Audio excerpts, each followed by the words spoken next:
If you're a heat and air machine technician or even a salesperson, what do you need to know about the discovery section in the sales process and why does it matter?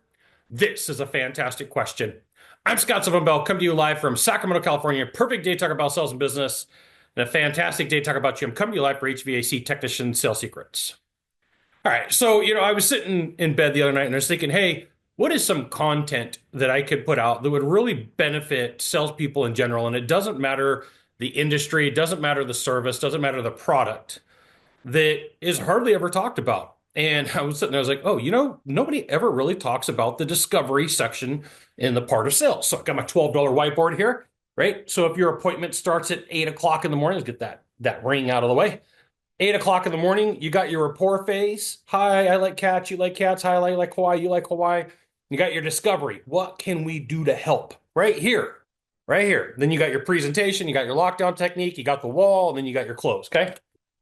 And the reason I bring this up is when I work with salespeople, entrepreneurs, offer owners, business owners, one of the things that they miss is a clear understanding of what they can do for the buyer, what they could do for the client.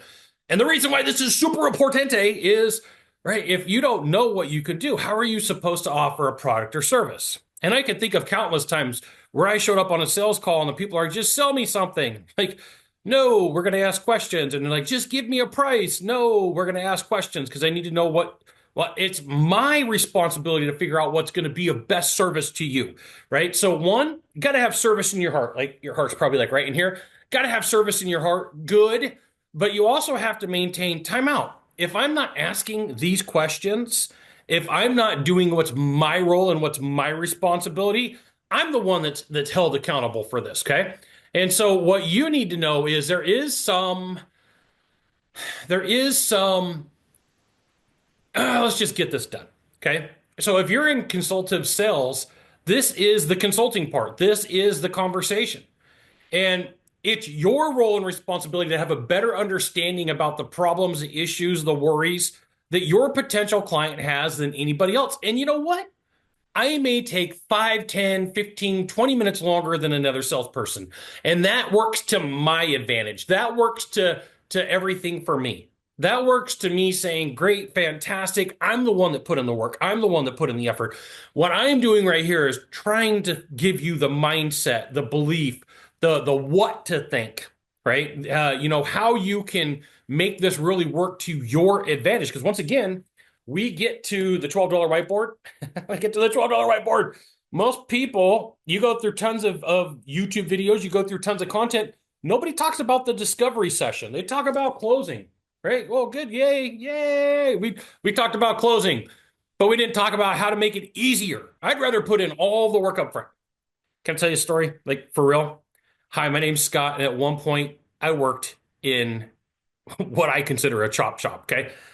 Didn't know, but I was helping somebody paint cars at the end of the day and learned how to do body work, learned how to shoot cars.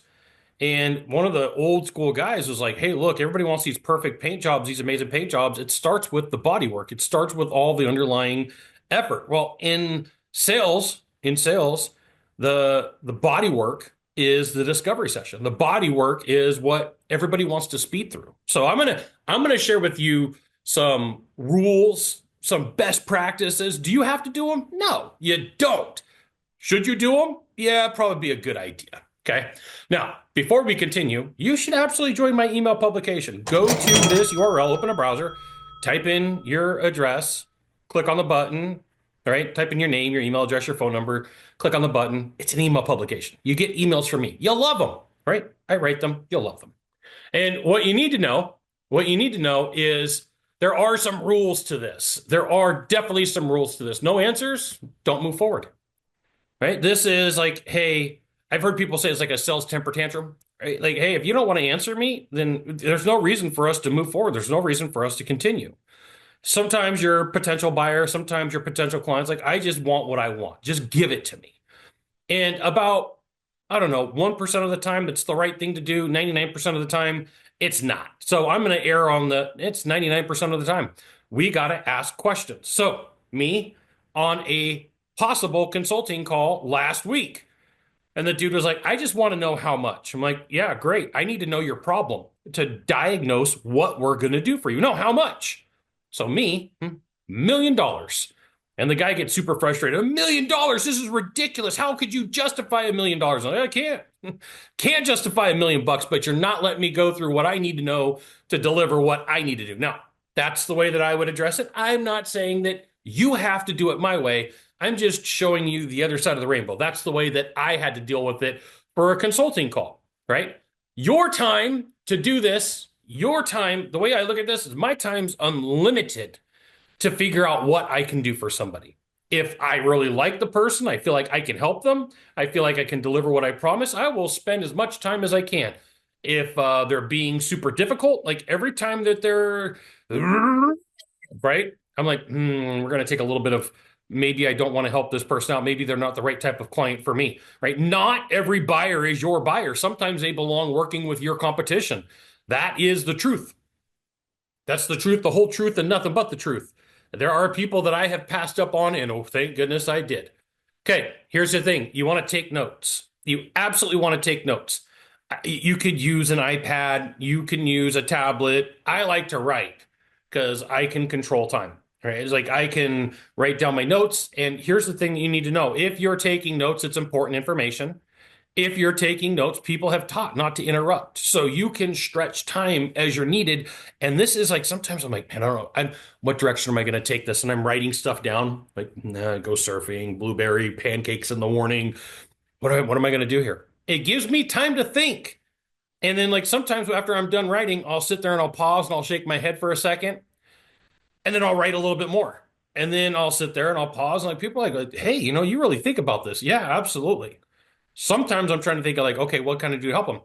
I like to use a standard series of questions. I like, if we're going back to the rules, I like to know that I have a standard series of like, these are the things that I need to know. There's like 12 or 13 questions in a consulting gig that I need to know. And if I don't get 90% of them answered, it's a no-go for me. It's like, I'm not going to do it. And the reason I'm sharing this with you is nobody ever talks about this. I wish they would have, right? Coming up in sales, I wish they would have. The whole tone for you is cool, calm, and collective. Like, just chill. Yeah, what can we do to help you? Give me an idea. Share with me some concepts. I have a whole bunch of content for you. Like, this is just the tip of the iceberg, just so you know. Yeah, I got a whole bunch of content on this for you. So, like, simmer down. You'll be okay. It's not an event. It's about you understanding the problem. It's about you understanding what can I do to help serve you? What can I do? Now, here's the thing. The cool thing is if you take really good notes during a discovery session, if something goes sideways, you can go, hey, and pull out your tablet. Today, my tablet's a whiteboard. Pull out your tablet and go, hey, these are all things that we discussed, right? I got really good notes about everything that we discussed. And these are all things we discussed. That was never brought up. I've had to do this. So here's what I'm going to do.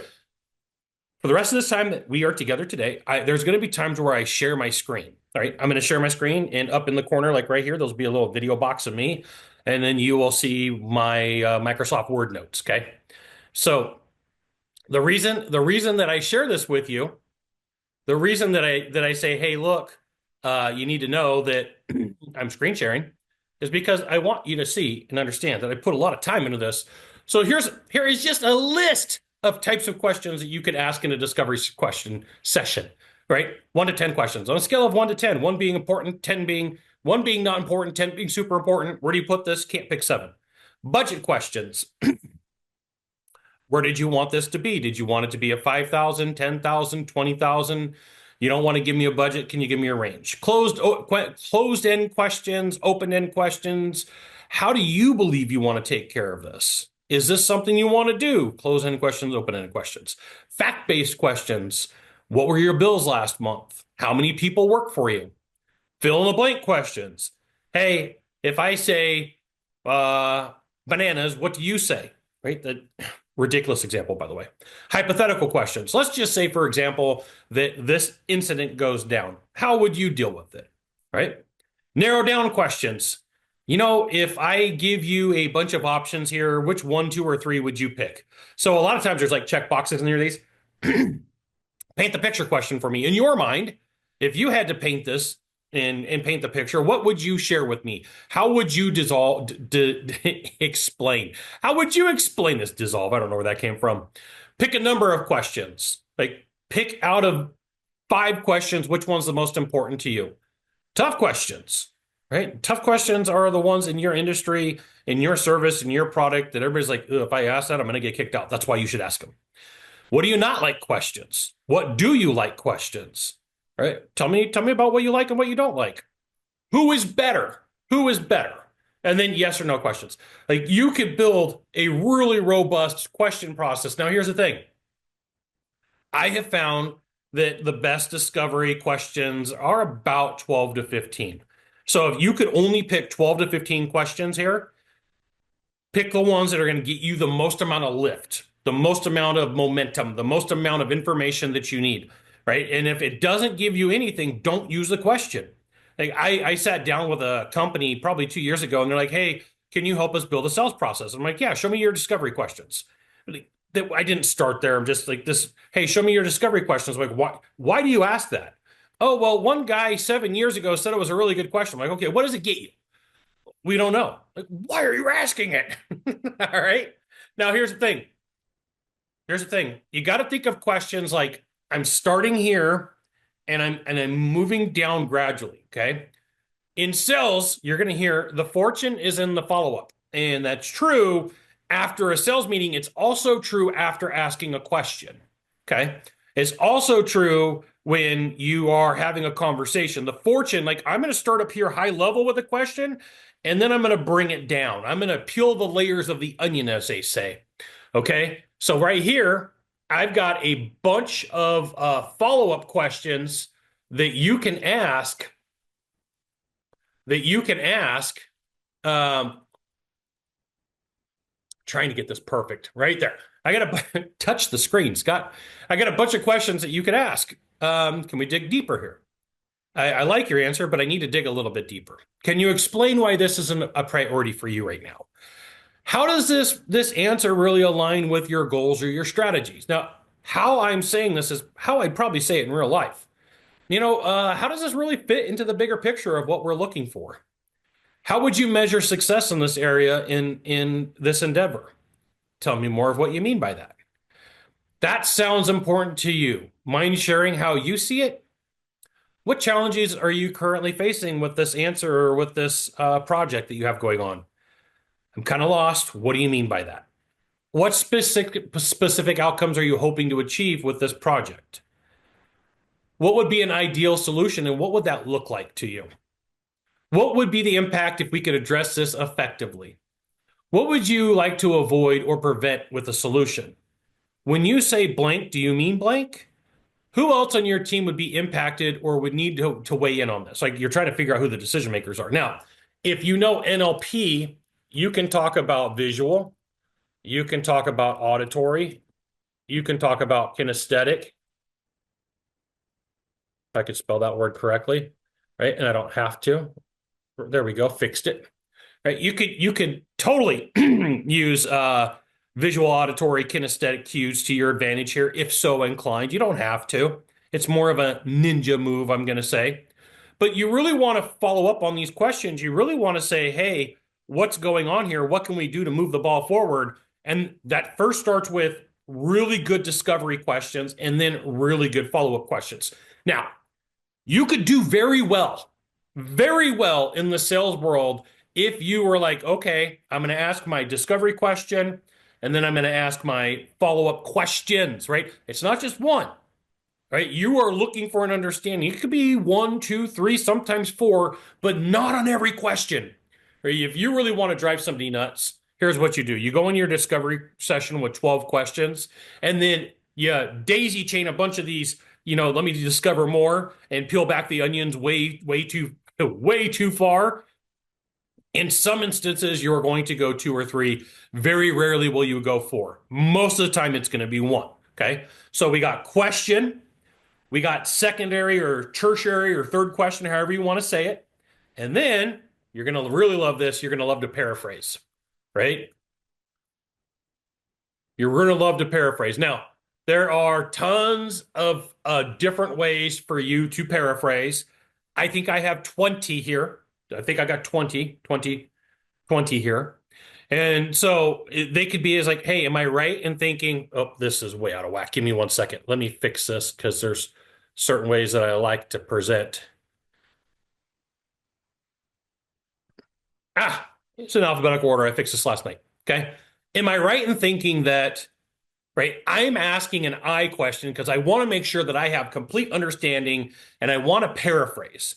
I want to have this conversation. From what you've shared, it appears that I believe what you're really getting to is I gather your main concern.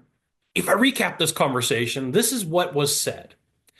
If I'm hearing you right, it sounds like and feels like, in other words, you're focused on, it seems like from this conversation, your main focus is, it sounds like, just to clarify, it sounds like, looks like, or feels like.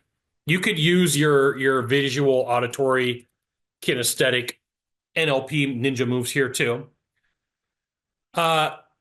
Just to make sure that we're on the same page, what you're saying and what I'm hearing is, let me make sure I got this right.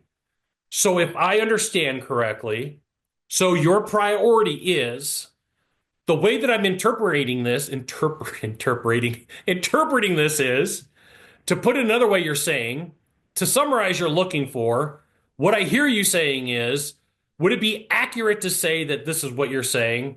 You're saying you're saying that what is really key here is, right? So what we've done is we didn't just go into the discovery session with a list of questions, 12 questions. Yes, no, maybe.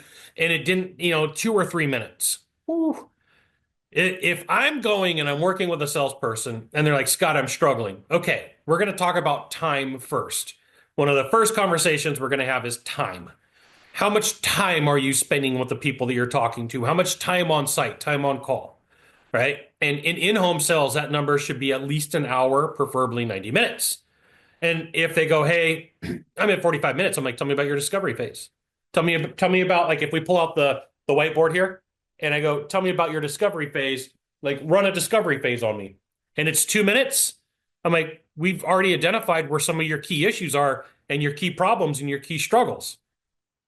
And they go, wow, how did you know that? I'm like, because I've eaten a couple more cheeseburgers in life and a couple more slices of pizza and a bunch of tacos, right? Be aware that if you're speeding through the discovery session, like I have just given you a way to three times at least, the conversation that you're having with the people that you meet with to make it more meaningful, at least 3 times.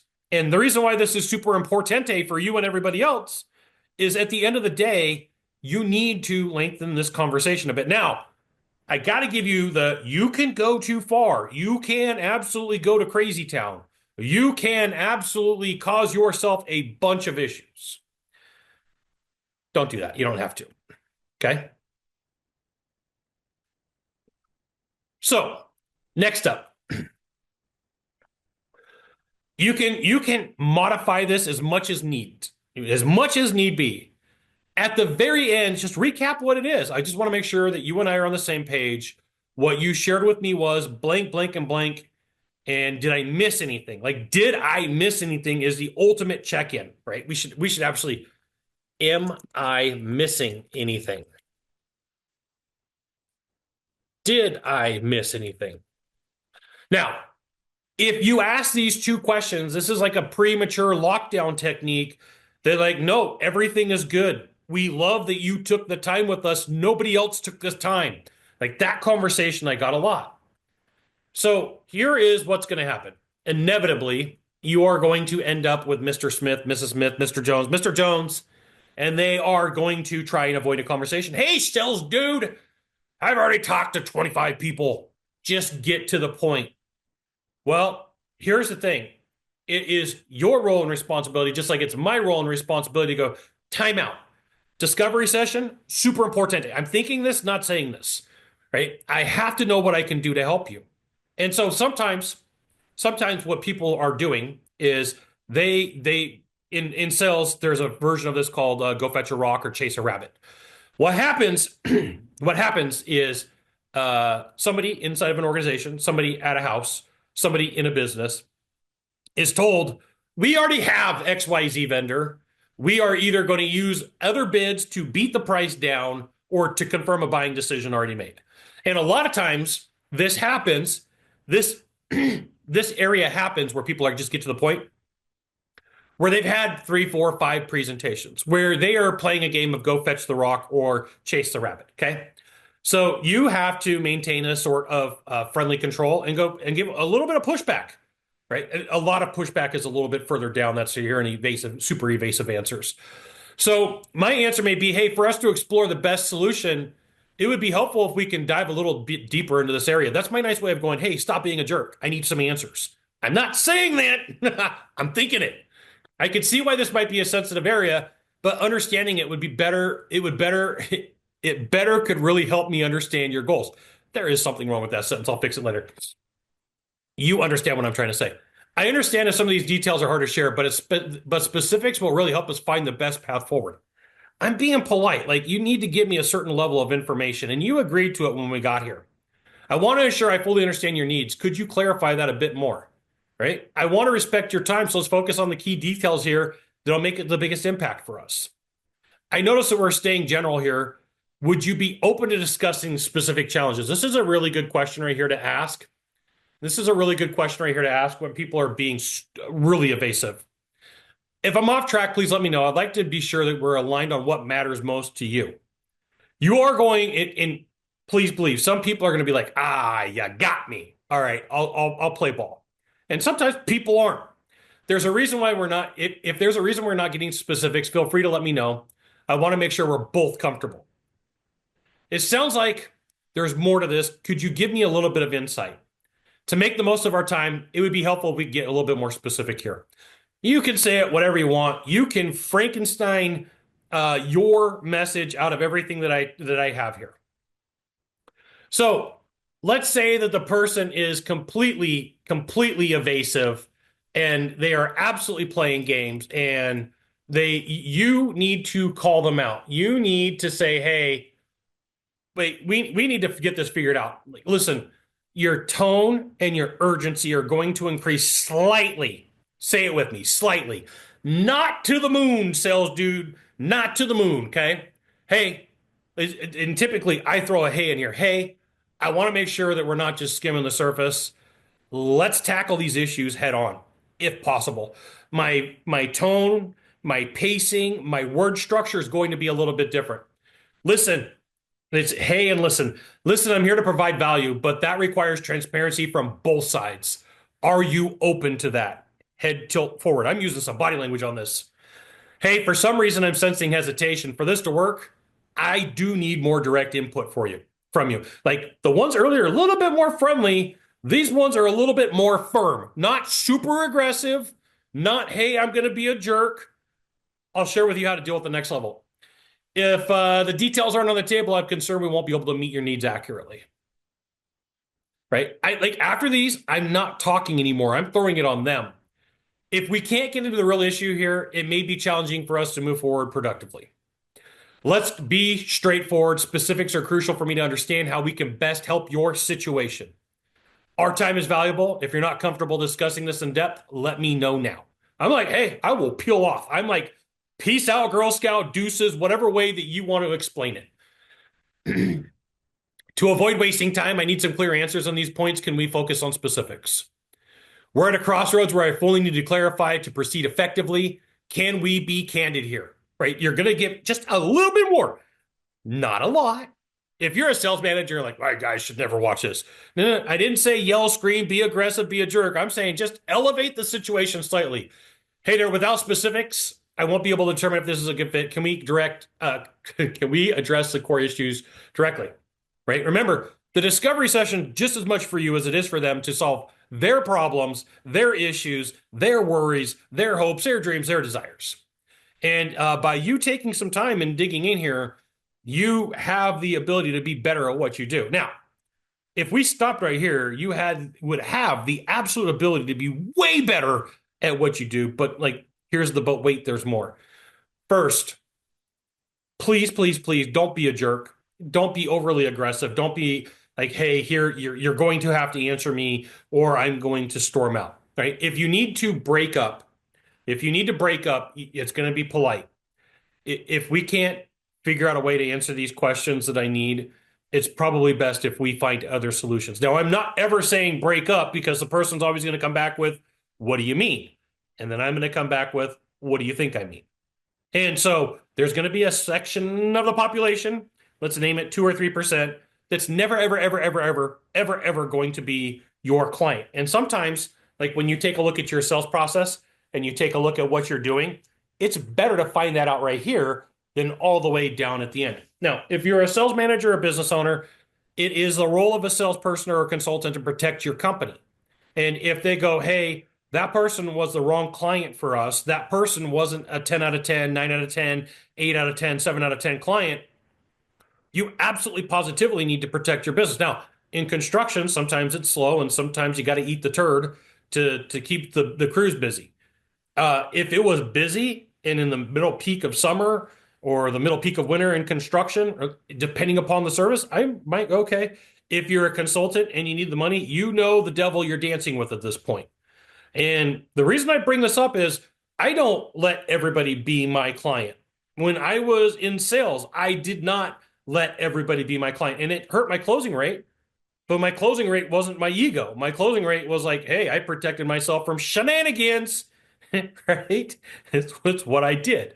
So be aware that your role and responsibility is to, hey, do we move forward? Like every step of the stage, every time that you're looking at the whiteboard, every step of the stage, is it a go? Is it a no-go? Is it a go? Is it a no-go? Okay. Be aware that there are evil, needy clients. And sometimes what they're doing is they're having the conversation for you, like, I'm going to control everything. And I'm going to make sure that I make your life a living hell, and I'm going to do what needs to be done. That evil, needy client should not be an evil, needy client. They should go with your competition that is the worst across town and just not a good company. For you, one of the things to realize is the discovery section of your sales presentation is not a 2 or 3 minute event. If you're selling a $50 product, you may not need 12 questions to your discovery session. If you're selling 10, 20, 30, $100,000 on my half day consults, absolutely, we're going to have a 30-minute conversation and it's going to be a discovery session. If I'm coming to coach a team for 3 days, there's going to be a discovery session, 15, 20 minutes, even when it's like, hey, Scott, we want to hire you. I want to make sure that you are a good client for me, right? There's things that I need to do to protect myself, and that happens from asking really good questions. You are far more equipped to be a better salesperson today than 99% of your competition. And the reason I know that is you sat around and you watched content. Your competition right now is probably playing video games. Your competition right now is probably watching sports. Your competition right now is probably getting drunk. These are not value judgments against them. That's okay for them to do that. But you sat through and you watched a discovery session training to help you be better. You got one of 3 things to do from here. Just one of 3. Find the subscribe button, click on it, and every time I send out a video, you'll get an update. 2, hit follow. 3, you know what you got to do. Share this video with a friend. We'll see you soon. Thanks for watching.